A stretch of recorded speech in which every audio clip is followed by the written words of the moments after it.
నమస్తే, welcome to big cinema. నేను పరిగెత్తడం మొదలు పెడితే నా స్పీడ్ ఎవరు అందుకోలేనట్టు యమా స్పీడ్ గా దూసుకుపోతున్నాడు మన పవర్ స్టార్ పవన్ కళ్యాణ్. ఇప్పటికే హరిహరని పూర్తి చేసి ఓజీ సెట్ లోకి దిగిపోయిన ఈ మెగా హీరో త్వరలోనే ఉస్తాద్ షూటింగ్ లో పాల్గొనబోతున్నాడట. ఇక దీంతో మా పవనుడి జోరు మామూలుగా లేదుగా అంటూ హ్యాపీ మోడ్ లోకి వెళ్ళిపోతున్నారట పవర్ ఫ్యాన్స్. పాలిటిక్స్ లో యమా బిజీ, సెట్స్ పై ఉన్న సినిమాలన్నీ గజిబిజీ. ఇలాంటి టైంలో పవన్ ఈ సినిమాలన్నీ కంప్లీట్ చేస్తాడా? అసలు ఈ సినిమాలు రిలీజ్ అవుతాయా? పవన్ ని నమ్మి 100 కోట్ల బడ్జెట్ పెట్టిన మేకర్స్ నట్టేట మునగాల్సిందేనా? పవన్ సినిమాల విషయంలో వినబడ్డ కామెంట్స్ ఇవి. కాస్త లేట్ అవ్వచ్చు కానీ ఒక్కసారి తను కమిట్మెంట్ ఇస్తే ఇలా ఉంటుందంటూ వరుస సినిమాని యమా జోర్గా కంప్లీట్ చేసే పనిలో పడ్డాడు పవన్. అది కూడా అటు పాలిటిక్స్ ని మేనేజ్ చేస్తూనే. ఇప్పటికే హరిహరాని పూర్తి చేసేశాడు, ఓజీని పట్టాలెక్కించాడు, ఇక మిగిలిన ఉస్తాద్ ని పరుగులు పెట్టించబోతున్నాడు. ఇప్పుడు అదే విషయాన్ని కన్ఫర్మ్ చేస్తూ క్లారిటీ ఇచ్చేశాడు డైరెక్టర్ హరీష్ శంకర్. ఈ నెల 2వ వారం నుండి సినిమా సెట్స్ పైకి వెళ్లనుందని చెప్పేశాడు. దీంతో పవన్ పెంచిన స్పీడ్ ని చూసి షాక్ అవుతుందట ఇండస్ట్రీ. ఇక అసలు వస్తాయా రావా అనుకున్న సినిమాలన్నీ ఇలా ఏకాఏకిన కంప్లీట్ చేయడం ఒక్క పవన్ కే సాధ్యమంటూ కాలర్ ఎగరేస్తున్నారు మెగా ఫ్యాన్స్. ఇక ఇదిలా ఉంటే ఇప్పటికే జూన్ 12న వస్తామంటూ రిలీజ్ అనౌన్స్ చేసుకుని ప్రీ రిలీజ్ ప్లాన్ చేసుకున్న హరిహర వీరమల్లు ప్రీ రిలీజ్ ను క్యాన్సిల్ చేసుకుని రిలీజ్ పోస్ట్పోన్ చేసుకుంటుందన్న టాక్ వినిపిస్తుంది. ఏదేమైనా పవన్ సినిమా ఎప్పుడొచ్చినా థియేటర్స్ అన్ని టెంపుల్స్ అయిపోతాయని కొత్తగా చెప్పనక్కర్లేదు. సారీ, ఒక్క సారీ చెప్పేస్తే సరే. కాంట్రవర్సీలన్నిటికీ ఫుల్ స్టాప్. కష్టపడి చేసిన సినిమాకి లైన్ క్లియర్. కోట్ల రూపాయల బిజినెస్ సేఫ్. కానీ సినిమా కోసం సిద్ధాంతాన్ని మార్చుకోలేను, మనీ కోసం మైండ్ సెట్ ని రీసెట్ చేసుకోలేను అంటూ అన్నమాటే నిలబడి ఇలా సినిమాని కాంట్రవర్సీలోకి నెట్టేశాడు ఈ ఉలగ నాయకర్. సినిమా రిలీజ్ కి దగ్గరలో ఉంటే ఏం చేస్తారు? వీలైనంత వరకు కాంట్రవర్సీలకి దూరంగా ఉంటారు. అనుకోకుండా వైరల్ కామెంట్స్ చేస్తే సారీ కూడా చెప్పేస్తారు, ఎందుకంటే 100 కోట్ల వ్యవహారం కాబట్టి. కానీ సినిమా కోసం సిద్ధాంతాల్ని, కాసుల కోసం కమిట్మెంట్ ని మార్చుకోలేనంటూ పెద్ద యుద్ధానికే సిద్ధమైపోయాడు కమల్. కన్నడ, తమిళ్ నుండే పుట్టిందన్న కామెంట్స్ ని వెనక్కి తీసుకోనంటూ, అవసరమైతే సినిమాని కన్నడలో రిలీజ్ చేయనంటూ పంతం పట్టాడు. ఒక్క సారీ చెబితే అయిపోతుంది కదా అన్న కోర్టుని కూడా డోంట్ కేర్ అంటూ కోట్ల నష్టానికే సిద్ధమైపోయాడు. తన కామెంట్స్ ని నెగిటివ్ గా తీసుకున్నారని, అందరూ అన్నదమ్ముల్లాంటి వారే అని చెప్పడమే తన ఉద్దేశమని కేఎఫ్సీసీకి లేఖ వదిలిన కమల్ ఎక్కడా సారీ చెప్పకపోవడం బట్టి చూస్తే కమల్ ఎంత దూరమైనా వెళ్లేందుకు సిద్ధమని క్లియర్ గా తెలిసిపోతుంది. అయితే ఈ ఇష్యూపై మాట్లాడేందుకు కమల్ అండ్ కోకి కోర్టు ఈ నెల 10 వరకు టైం ఇచ్చింది. అయితే ఇష్యూ ఇంత ముదిరిన ఈ సమయంలో అనేక ఆంక్షల మధ్య పర్మిషన్ ఇచ్చిన కన్నడ ఆడియన్స్ సినిమాని ఆదరిస్తారన్న నమ్మకం లేదు. పైపెచ్చు రిలీజ్ అయిన థియేటర్స్ లో రచ్చ జరిగే అవకాశమే ఎక్కువ. దీన్ని బట్టి చూస్తే థగ్ లైఫ్ కన్నడలో రిలీజ్ కావడం కష్టమేనన్నమాట. ఏది ఏమైనా రిలీజ్ ముందర పడుతుంటే కాంట్రవర్సీ ఎందుకని సైలెంట్ గా సారీ చెప్పేసే ఈ రోజుల్లో ఇలా నమ్మిన సిద్ధాంతం కోసం నిలబడుతున్న కమల్ ని మెచ్చుకోకుండా ఉండలేం. సినిమా ఆడియన్స్ ని పలకరించే పద్ధతి మారిపోనుందా? టూరింగ్ టాకీస్, థియేటర్స్, ఓటీటీలు ఇలా రకరకాలుగా ప్రేక్షకుల దగ్గరికి వెళ్లి సినిమా ఇక మరో రూపం తీసుకొనుందా? మిస్టర్ పర్ఫెక్షనిస్ట్ అమీర్ ఇప్పుడు ఇదే విషయాన్ని కుండ బద్దలు కొడుతూ కన్ఫర్మ్ చేస్తున్నాడా? అసలు మూవీ లవర్స్ ని పలకరించబోతున్న ఆ సరికొత్త ప్లాట్ఫామ్ ఏంటి? Let's watch.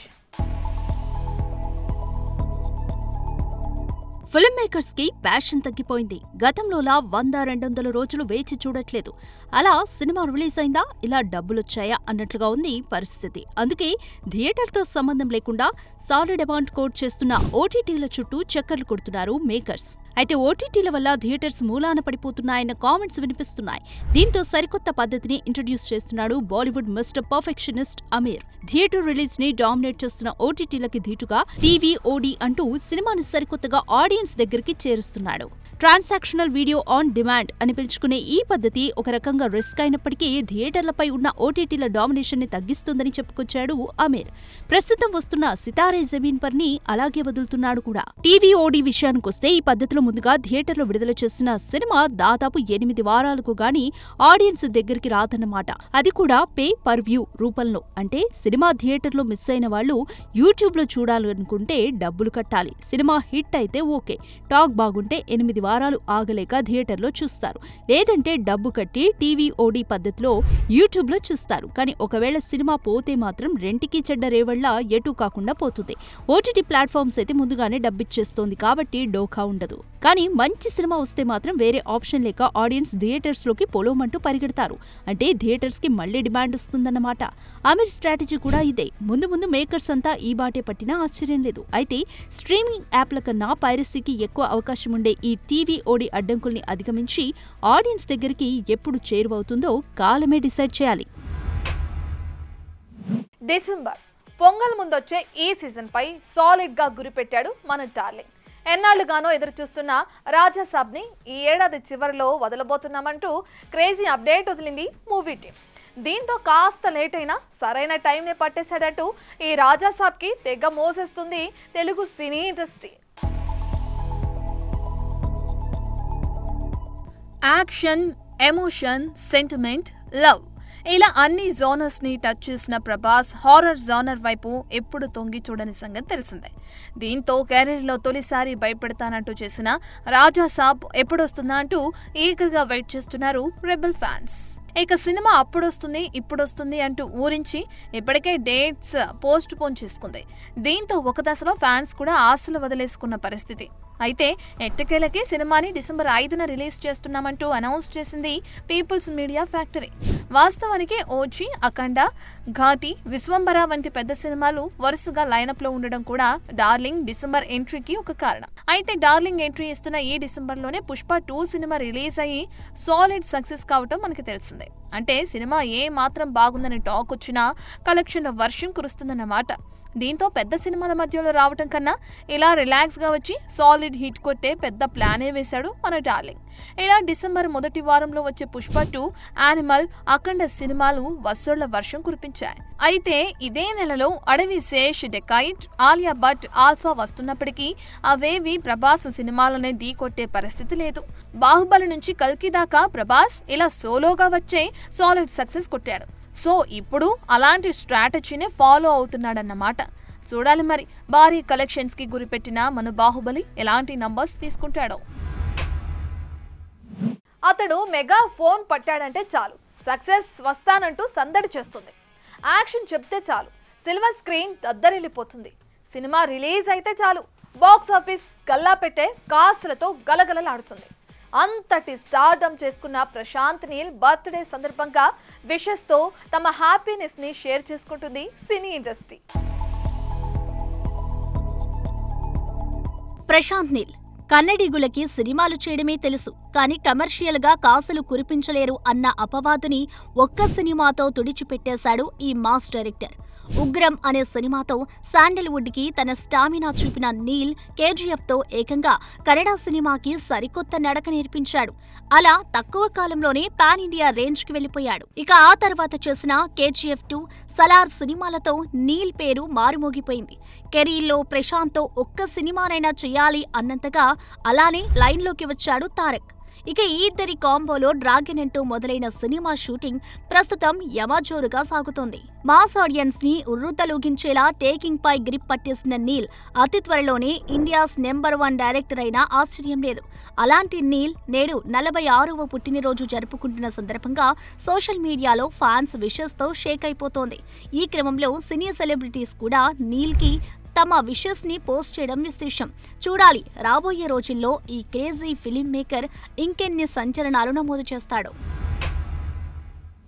Shri Venkata Sai banner పై శెట్టిపల్లి శ్రీనివాసులు స్వీయ దర్శకత్వంలో నిర్మించిన సినిమా షూటర్. రవిబాబు, ఎస్తర్, ఆమని, రాశి, సుమన్ ప్రధాన పాత్రల్లో నటించిన ఈ చిత్రంలో అన్నపూర్ణమ్మ, సత్యప్రకాష్, సమీర్, జీవ కీలక పాత్రలు పోషించారు. ఇక ఈ సినిమా ఈ నెల 7న విడుదల కానున్న సందర్భంగా ప్రెస్ మీట్ ఏర్పాటు చేసింది మూవీ టీం. నేను కూడా ఈ సినిమాలో క్యారెక్టర్ ఒక 3-4 డేస్ చేశాను. అయితే నాది ఇలాగా గరం గరం క్యారెక్టర్ కాదు. ఒక ఇంట్లో మంచి తల్లి, ఒక తమ్ముడికి మంచి అక్క, కోడళ్ళకి మంచి అత్త. అది నా క్యారెక్టర్. తీరా వచ్చి సినిమా చూస్తే, ఈ షూటర్ సినిమా చూస్తే షూటర్ కాదు, ఘాటుగా ఉంది, హాట్గా ఉంది. సారాంశం అయితే నాకు తెలియదు, కానీ శెట్టిపల్లి శ్రీనివాస్ గారు ఆయనే అన్నీ. ఎందుకంటే వెనక కథ ముందు కథ ఏం చెప్పరు. మన కుటుంబం నేను చేసేటప్పుడు మాత్రం జరిగింది అది. మా కుటుంబం వరకే చెప్పి అంతవరకు యాక్ట్ చేయించుకుని నన్ను పంపించేశారు. డబ్బింగ్ చెప్పేటప్పుడు కూడా మా కుటుంబం వరకే చూపించారు, అవతల ఇవతల ఏం చూపించలే. ఇప్పుడు మీ అందరితో పాటే రేపు 7వ తారీఖు రిలీజ్ అయ్యాక చూస్తాను. సంవత్సరానికి ఒక పోలీస్ సినిమా ఆడుతుందండి. పోలీస్ సినిమా ప్రతి సంవత్సరంలో ఒక సినిమా అయితే డెఫినెట్గా ఆడుతుంది. ఈ సంవత్సరంలో పోలీస్ క్యారెక్టర్తో సినిమాలు ఏమి రాలేదు కాబట్టి ఈ సినిమా డెఫినెట్గా ఆడటానికి ఎక్కువ ఛాన్స్ ఉంది. అన్ని ముఖ్య కేంద్రాల్లోనూ మన సినిమా రిలీజ్ అవుతుంది. అలాగే మంచి సినిమాని తెలుగు ప్రేక్షకులు ఎప్పుడు కూడా ఆదరిస్తారు. దానికి ఉదాహరణే నిన్న మొన్న రిలీజ్ అయిన కలేజా. టీవీలో 1500 సార్లు వేశారు, అయినా ఈవేళ ఆ సినిమా ఒక 10 కోట్లు చేస్తుంది. అంటే తెలుగు ప్రేక్షకులు ఎప్పుడూ మంచి సినిమా కోసం ఆశిస్తున్నారు. ఈ యొక్క కుటుంబ నేపథ్యంలో జరిగే ఈ షూటర్ మూవీ చాలా అద్భుతంగా ఉంటుంది. మీరు దయచేసి అందరు చూసి ఆదరించగలరని మరీ కోరి ప్రార్థిస్తున్నాను. ముఖ్యంగా ఇక్కడ విచ్చేసిన పెద్దలు అందరికీ ధన్యవాదాలు తెలుపుతూ ఈ యొక్క షూటర్ మూవీని ప్రజలకు తీసుకుపోవడానికి print media and electronic media యొక్క ప్లాట్ఫామ్ దగ్గరికి వచ్చి అంతా కవర్ చేసి అందరికీ తెలియపరచగలని కోరుచున్నాను. Thank you very much. ఇక్కడ విచ్చేసిన ప్రతి ఒక్కరికి అందరికీ ధన్యవాదాలు. Thank you very much. సరే, ఇకపోతే ఈ సినిమా ఇప్పుడే చెప్పారు శ్రీనివాసులు గారు డిపార్ట్మెంట్లో పనిచేస్తున్నారని. సో ఆయనకు తగ్గట్టుగానే ఆయన డిపార్ట్మెంట్ తగ్గట్టు సినిమా తీసినట్టు అనిపించింది నాకు విజువల్స్ చూసిన తర్వాత. అదే ఆయన ఎలిమెంట్స్, బట్ బేసిక్గా మీకు ఆ డిపార్ట్మెంట్ కాబట్టి you are more concentrating on that. So whatever department అని కాదు కానీ ఏదైనా కంటెంటే కదా. సో ఈ రోజుల్లో సినిమా మా బాపిరాజు అన్నాడు, సంవత్సరానికి ఒక పోలీస్ సినిమా ఆడుతుందని. పోలీస్ సినిమా ఎప్పుడు ఆడుతుందంటే ఆ పోలీస్ సినిమాలో కంటెంట్ కూడా జెన్యున్గా ఉంటే ఆడుతుంది. ఈ మధ్య జనానికి ఇన్ఫర్మేషన్ చాలా ఎక్కువ ఉంది కదా, ఫోన్లోనూ ఓటీ వచ్చిన తర్వాత మనం కొత్తగా ఏం చెప్పక్కర్లా, మనకంటే ముందు వాళ్ళకి తెలిసిపోతున్నాయి విషయాలు. So what is required is any content, police అవ్వచ్చు ఏదైనా అవ్వచ్చు, కంటెంట్ మీద జెన్యునిటీ ఉండి ఎమోషన్ కనెక్ట్ అవుతే కనుక ఎనీ ఫిల్మ్ విల్ వర్క్. పెద్ద సినిమా అయినా చిన్న డాన్స్ మీద చేస్తే చిన్నగానే కనపడుతుంది, కానీ కంటెంట్ మాత్రం అద్భుతంగా ఉంది, గొప్ప సినిమా లాగుంది. కంటెంట్ మాత్రం ఖచ్చితంగా బాగుంది. ఆ కంటెంట్ నమ్మే కష్టపడి సంపాదించిన డబ్బును దీంట్లో వెచ్చించాడు.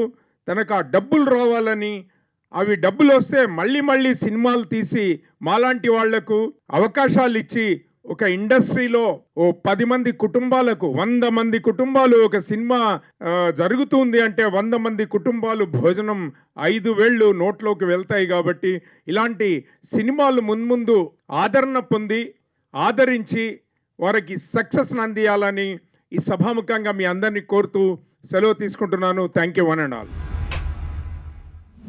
ఇవి ఇవాల్టి movie updates. Keep watching big TV.